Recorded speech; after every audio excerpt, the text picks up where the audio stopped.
Welcome to Behind the Audition podcast with your host, Curt Hilton. Listen in on interviews with voiceovers, filmmakers, producers, animators, and much more. Curt, a voice actor himself, will give insider tips to the business, talk with guests about how they got into the business, and be sure to stay tuned to the end of the podcast when he challenges his guests with a pop-up audition. Now it's time for Behind the Audition podcast. Here's Curt Hilton. Welcome back to another episode of Behind the Audition podcast. On this episode, I got to speak to the amazing voice actor, director, and coach, Yvonne Viner. We talked about how Yvonne started as a voice actor and transitioned into a director and a coach. She gave tips to help your email marketing for your business as a voiceover, things you must have if you want to be a voice actor, and how I recently started as a voice actor coach. So sit back and enjoy another episode of Behind the Audition podcast. And on the show now, I'm super excited to have my next guest. We were talking on, like most of my guests, we talk on social media, through email. They are a voiceover coach. They've been in the industry for countless years. And I am super excited to bring to the show Yvonne Viner. How are you doing today? I'm doing great, Curt. It's so nice to be with you. And countless years. I'm aged. But you know what the good part about that is? I've in this industry, I've heard sometimes you say too many years, you're considered, too much into, you've been at too long. And as a DJ, when some of the guys are like, you don't want to say you've been a DJ for this many years, I think, oh, he's old. Which so I of just say course, countless. We recommend telling that because we like to show our experience, correct? Absolutely. And experience is earned. And, there are things that you pick up after a little time on the planet. So I'm grateful for all of it. Absolutely. So let's go back and, talk about when you got into the industry. I know we were talking about you being a voice actor as well as a coach.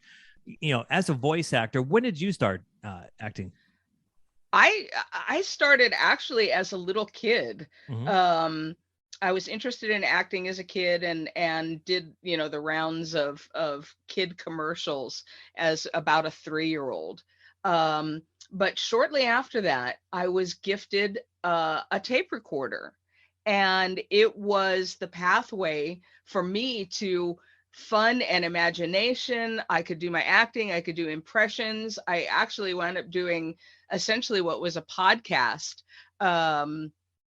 that I called Nudinsky. And I would interview people and have them pretend to be vampires or rich people or whoever it was. And I was just this crazy little kid running around with a tape recorder recording people. But I also did all kinds of theater, drama classes, all through school. There was competition between schools where I was raised. And so I got to compete against incredibly talented other young actors and started sort of networking with them. It was the beginning of my career, even though I wasn't working professionally in VO yet. That's where all the seeds were planted. I was doing some professional high school or doing professional theater while I was in high school. Uh-huh. It was a crazy time. I was doing children's theater.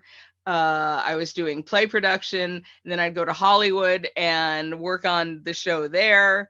It was 3 to 6 months of absolute madness and wonderfulness. And from there, I went to the American Academy of Dramatic Arts and learned a little bit about directing and much more about acting. And once I left there, dived into the LA market. And if you know me, I'm a short, round character woman. And being a short, round character woman at that age, there wasn't really a whole lot of work for me on television. So I wound up doing a lot of local theater and specifically improv. Worked out with a lot of local improv groups, worked with LA Connection in particular for a couple of years. And that's where I really started developing more of, I would say, the background for VO in developing characters, in understanding the concepts of yes and, in what you're bringing to a scene to your other actors, how you're filling in all the details. And that led me into voiceover. And at the time, there weren't a whole lot of, again, going back to my countless years, this was really before the internet was a thing. And so you'd search the local, drama newspapers to see castings, to see who was advertising classes. And I started taking classes in VO, and I knew I was home. This was just so right. It was everything that my previous life had given me in terms of tools. And this was the playground, and I loved it. Being the short round character woman didn't matter. I could be anybody. And I was everybody, and I loved it. The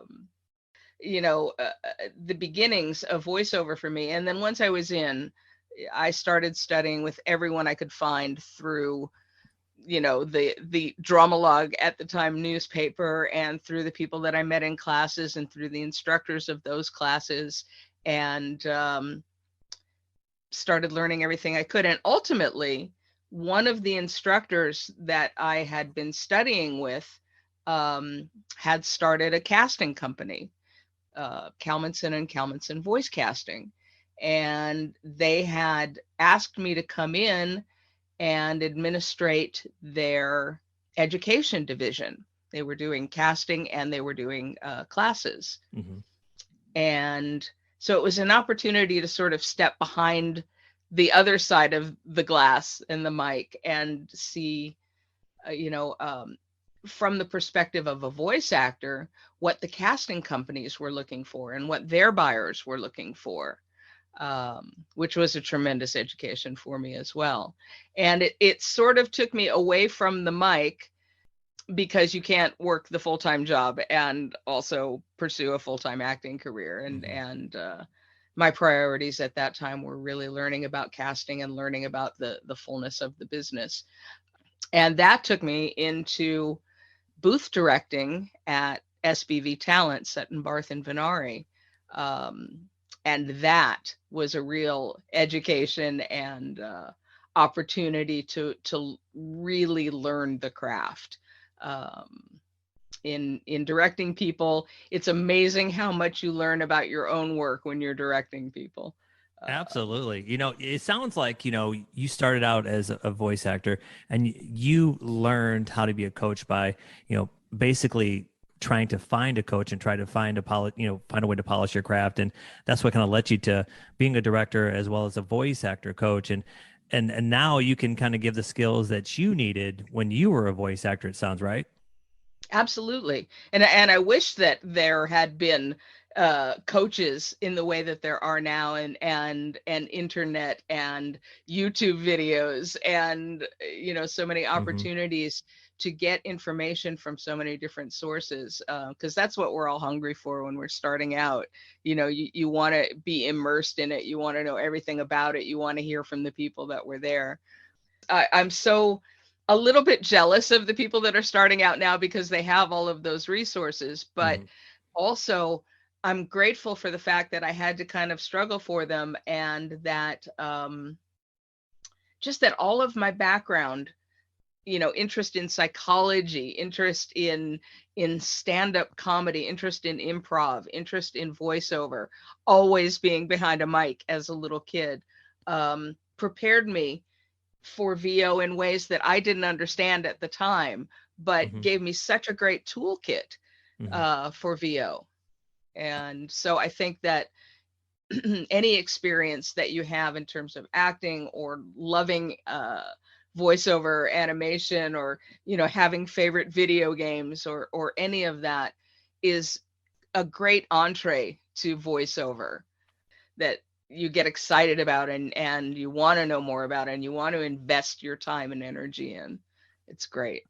Absolutely. So I recently, probably last month, I had somebody reach out to me, listen to the podcast, and she wanted me to start coaching her. And I thought, I thought about it. And like what you just said, I want to coach somebody the way I wish I was coached when I first got into this industry back in 2001. And that was, I want somebody to teach me how to create content, how to read a certain script, how to create a demo, and how to do things on my own instead of relying on everybody else to do everything for me. And I think in today's world, I think voice actors need to know how to do all that, create their content, create a demo that works, create content that, that fits their image, their brand. And so I started doing it. That's so important. Absolutely. And so I was like, yes, I'll do it. And so I opened the world to coaching, and I said, I have room for 2 more. And I cannot tell you how neat it is. And being in your shoes, explaining to these voice actors, hey, this is what you need to do. If you want to do it right, if this is your niche, or this is how you want to, be successful, helping them do it right instead of just, there are so many coaches out there that are doing it just for the money, not doing it for the passion and to actually help people. Wouldn't you agree?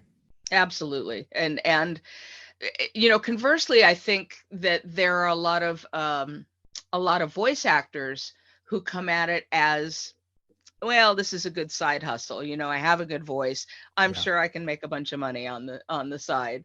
And it seems a little bit backwards and sideways to me. Mm-hmm. That it's got to be the passion that leads you to it. You have to have the love for it. And if you have that, things like the marketing and the skills that you need to self-direct and the information that you need to set up a home studio and all of the hats that you wear as a voice actor, it becomes acquiring that education and that information so much more exciting and so much more vital. And yes, it's horrible that there are so many people who are willing to make money on the backs of people who have that passion. Mm-hmm. And it frustrates me. It makes me upset. Right. But it's also important to know that there are coaches out there who are doing it for the right reasons, and that they may have valuable information. And I think that's the hardest thing for people starting out now, is being able to separate what is good, useful, important information that will help you become a better actor and a better performer and a better business person, and engineer as well. Yeah. So yeah, I think that there are a lot of coaches out there now that are just after the quick side money. And it's so important as an actor now to be able to not only do the work, but to be able to direct yourself and to be able to look at your material and understand what it is that it wants from you, and to understand that you're going to approach a commercial differently than you're going to approach animation. And that, if the commercial is a fun radio commercial, you're going to approach that differently than a brand car commercial. Right. That there are so many different avenues and genres and styles that demand different things from the actor. And so the more tools that you can get in understanding what those are, and in knowing what you need to do to direct yourself to get to where the buyers want you to be to solve their problem. Right. Because I think that's something else that people forget about too, is everybody's rooting for you. Right. The casting director wants you to get this. Your agent wants you to get it. The buyer wants you to be the right person for it. Right. So it's allowing you to have the tools to get to the place where you solve their problem, where you are the perfect person for their spot. Now, the one thing I wanted to ask you is, and I would love to get your opinion, being a director and a coach. One thing that, on social media nowadays, there are those that want to take a shortcut, that want to just get 10,000 followers. They just want to go to a class and they just automatically, think they're going to be the next big voice actor. What do you say to those that's their expectation? Because it's the last probably 30 days, I see more on Twitter than I've seen on anywhere else. they're so focused on, I only have this many followers. I need, and just they're hounding casting directors, and they are just trying to get in and take the shortcut. Don't you think that's like the biggest way to fail, because you're doing it? There's no shortcut in voiceover. Absolutely. Because no matter how many followers you have, you still have to deliver when Right. it comes to the script. And I understand the need for social media in certain things, particularly, these days now with video games and animation. If you can cast somebody who has a bunch of followers who are going to be interested in what they're doing, you're bringing that many more eyeballs to the project, or Right. earballs, as the case may be. Right. But you still have to be able to deliver the goods. And if you don't have that experience, if you don't have that confidence, if you don't have that knowledge about your strengths, and your wheelhouse, then you're going to just fail in a more spectacular and public fashion, Right. the more followers that you have, as far as I'm concerned. And again, being ancient, Hmm. when I was coming up, it was more of a humility thing, where you didn't want to be your own hype person. Right. What you wanted was other people to say how fabulous you were. Right.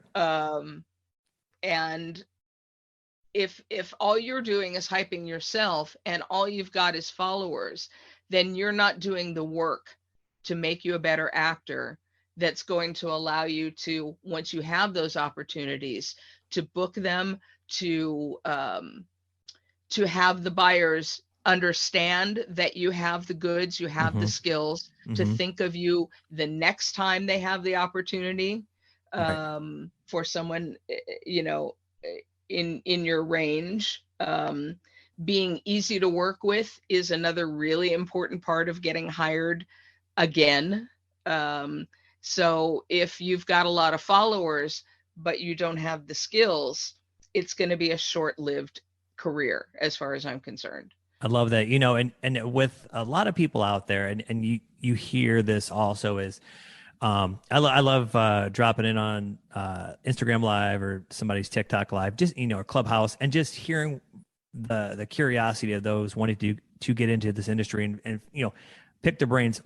What do they think this industry is like? What do they perceive it's going to be like? And some will say, I've thought about getting into the voiceover. I've been told I have a great voice. I can do Bart Simpson. I can do this voice. And then as a coach, what would you say? Would that be like, wow, this is not a good fit instantly? Or would you just kind of take that and be like, look, there's a lot of work to be done. I don't have time for that. What would you say to those? Because there are a lot of people who just think it's impressions. I have a good voice. Right. I'm just going to hit And record I and that's think, it. all of those can be elements that can be useful to you. But I love what D. Bradley Baker says about that, where he says, I'm thinking about getting into voiceover. Well, that's fine. It's roughly equivalent to saying, I'm thinking about getting into the Olympics. You That is know, awesome. Yeah, that is great. it's such a great comparison. Yes, you can do it. People Yes. do it all Right. the time, but there is a commitment. There is a requisite for the basic talent. There is a requisite for the training Right. and the practice and the commitment Right. and the will to be the best. Right. And you're competing against the best of all of these other towns or groups or countries, or however Mm-hmm. you break that down. So they're at their best, they're at their peak, they're doing their best training with their best coaches. So if you're not doing the same, chances that you can compete on their level are pretty slim. It's not impossible, certainly, Absolutely. but Absolutely. you have to understand the commitment that's involved. So as a director, what would you say to those? Like, what are some easy tips and tricks for those getting into the industry? As you being a director, what advice would you give to them, for practice, recording every day? What tips would you give to them? I think that the main thing, that for me, is connection. that it's human connection. Traditionally we're the storytellers, we're the shaman. Yeah. And if there's no connection with something human with the audience, you're going to lose them. Right. I can speak on something in my most dulcet tones and deliver it beautifully and impress myself with how fabulous I sound. But if I'm not connecting with you on some level, if I don't have something to communicate to you and some motive for communicating it, it's just words. It just is pretty sounding words. And so you have to find that kernel of human truth in whatever it is that you're reading, and however it is that gets you there, that allows you to communicate one-on-one with a person. One of the examples that I use a lot is if you're reading a commercial for a medical group or a medical insurance, something like that. Mm-hmm. And you want to be reassuring, obviously that's what we're looking for in our health insurance. And what a lot of people do is they assume that they are the voice of the company. Yes. And, we at Blue Cross will take care of you. Mm-hmm. And there's no real connection in that. But if I cast myself as the person who meets you in your doctor's waiting room and brings you into the room and makes you comfortable and answers your questions before you see the doctor, now I have all of these. I'm somebody who can speak about healthcare with authority because I work in it. I'm invested in it. I can speak to you as a person because I can see that I want to make you comfortable. I want to reassure you. I want to make sure that all is good with you, when I put you in the room. And so you can sort of cast yourself in different roles. Yeah. As a person who has a little skin in the game, who has an investment, who has a reason to be telling you this. And that's one of the best self-directing tips that I know. I love that. Is just finding a way to connect as a human being. I was recently talking to a buddy, and we're on the phone. I have like my little group of DJ friends and group of voiceover friends, and I was talking to a buddy. I'm like, sometimes it's good. The way I like to polish my reading, the craft, is to just grab something around the house and turn it around and read it. And he was like, you know what I do? I like to grab an old magazine and just flip through them and find the ads. And I'm like, oh my gosh, that's genius, because, those are the ads that you have to read and kind of, envision what they're saying. But as a voice actor, you actually make those words come alive. And your job is to be like, you know what, I'm going to sell this shampoo to, whoever out there, but I got to sell it like this ad says it, not how I want to, but how it's directing me to do it. Wouldn't you agree? Absolutely. And I think magazine ads are a great unutilized resource when it comes to putting demos together, because they're directly tied into whatever major ad campaign the companies are doing. And so you'll see similar verbiage. You'll see the same taglines as what you're seeing on their national broadcast commercials. But you've got a different sort of connection that's written into the copy. You're not representing that you've done the national broadcast commercial because the agents that you're sending to know that their guy did it, right? And so you're not representing something that you've done, but you're doing something that is part of a national campaign that feels polished. It doesn't feel like something that you just pulled out of your back pocket, Right. to try and sound like a car commercial or whatever it is. That it is legitimate copy that gives you something to connect to and keeps you in that realm of being part of the campaign. And it is great for practice. There, as you say, there's so much that you have to create. And like a broadcast commercial, ordinarily you've got the visuals, you've got the beautiful images, you've got music, you've got the effects beds, you've got all that stuff going on that does a lot of the heavy lifting for you. But when you've just got the copy in front of you, you have to create all of that. You have to create that, the intimacy with your listener. If it's an intimate spot, you have to create that space where again, it's natural for you to be explaining this stuff, and that you have the authority and the knowledge to speak on it with confidence. Absolutely. So we've talked about, being direct. We talked about finding the right coach. One of the things that I get asked a lot is about the marketing, email, direct marketing. A lot of, myself, I like to reach out through email. Occasionally I'll call, depending on, what day it is. Cause I know Friday is like probably the worst day to contact anybody because everybody's ready to check out for the weekend, or some are working from home or say they're working from home, but they're out in the boat. So what would you say to those? And a good tactic, you don't have to give all your tips and tricks away, because I don't make sure that's for you to sit down with them one-on-one. But what is a way that you could tell us, not just saying, hi, I'm a voiceover, please hire me, I'd be great for your product. What's some good tips that you would give to those to help their direct marketing skills?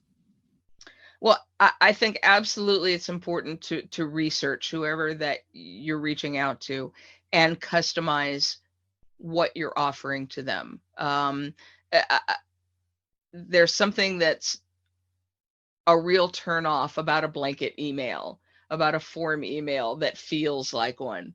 But if you can reach out directly and say, hey, I was looking at your site, I've looked at your advertising, I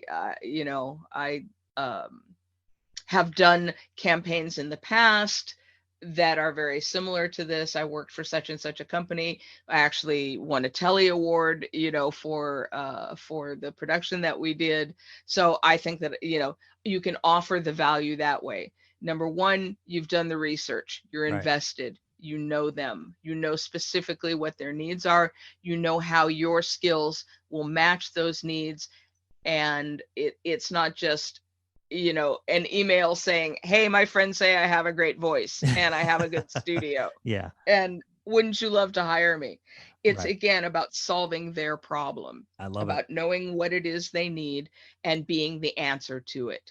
It's kind of funny too, because I will say I'm guilty of this back in the day, back in Hotmail days, and I think having a professional email is a must. Don't have a Gmail account when you email a production house, but making sure your email does not look like something you just copy and paste template, right? I loved what you just said with solving a solution or a problem or whatever, what have you. Talking about the email subject lines. So what you're saying is actually genius, but would you pick out something that, stuck out to you and put that in the subject, or would you just leave that out? That's a good question. Because you'll get like people, they'll put like, reply, they'll try to be tricky and put, something in the subject line. I try to dodge all the shenanigans and just go right to the, look, here's what I want to talk about, because a lot of companies now will take off that direct email address, and you have to fill out the whole form, and you really can't say what you want to say, through your email. I'm just trying to figure out a way that to help others in a subject line, like a tips and trick for that, like something on their website that brought some attention to your eyes. Yeah. I don't know, because when I was working at the talent agency, we'd get a lot of submissions where people did try and play those tricks, which is a little different situation than direct marketing. Right. But I appreciate when somebody is direct. Okay. And it lets me know immediately you're not wasting my time. If you have, a reference or somebody, put that in the subject line, immediately, but be clear about what it is that you're asking or offering. It doesn't have to be a whole lot of information, just, enough to let the buyer know this is what the contents of the email is going to be. And if you're interested in this, you can look further into it. But if you're in the middle of something right now, you don't have to read 3/4 of the way into my email to figure out that, I'm soliciting you. Absolutely. That's crazy making. Absolutely. And I have to admit, I was a little bit spoiled in my own work, in that I got with some production companies early on, who gave me a lot of repeat work. And so I didn't have as great a need for my direct marketing At that time, I was doing well with the companies that I was working with, and went from that almost immediately into an agency situation, Mm-hmm. where the buyers were essentially coming to us for the talent. So I may not have as much experience in that realm of voiceover, which is an important realm of voiceover, particularly now, as somebody who's coming up now. It was a little bit different marketplace at that point. I love So it. I learn so much actually from the people that are coming up now. And it's one of the reasons that I do haunt social media and haunt places where people that are just coming up, because they're teaching me about what the market looks like now. Mm-hmm. And I definitely am confident in my skills and abilities in directing, in the acting portion, in the connection portion, in the experience portion, of what the different genres require and how to get there. But I'm still learning about the current market in terms of getting started and in this new marketplace, and getting set up and making your connections and your networking, and how to reach out for direct marketing. So I'm still a work in progress that way as well. It's kind of funny.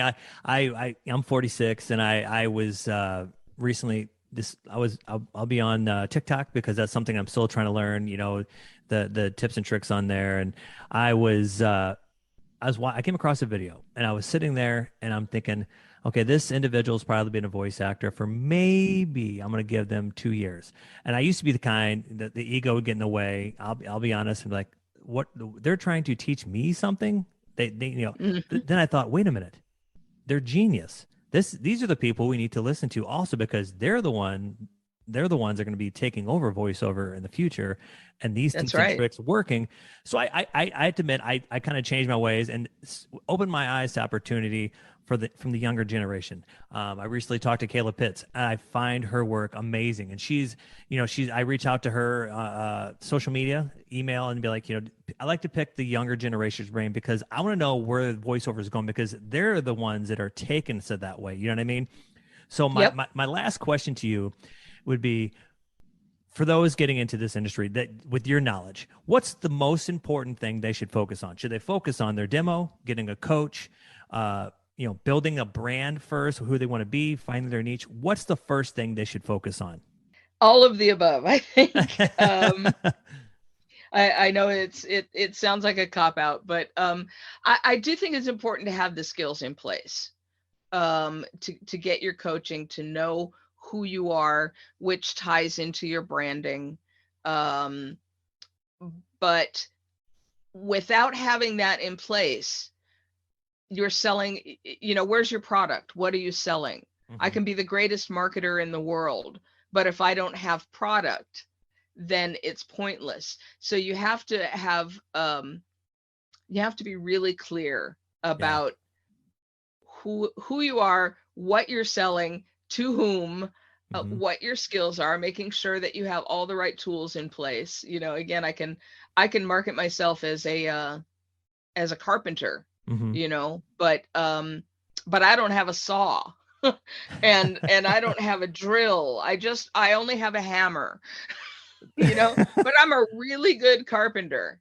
That might work for a while, but I do think it's important to have your tools in place, to know how to use them, to know what it is about you that sets you apart from everyone else that's in the field, and then do your marketing. And I do think that the marketing is critically important, as well as having a realistic business plan, Mm-hmm. and the understanding that it is a long-term game.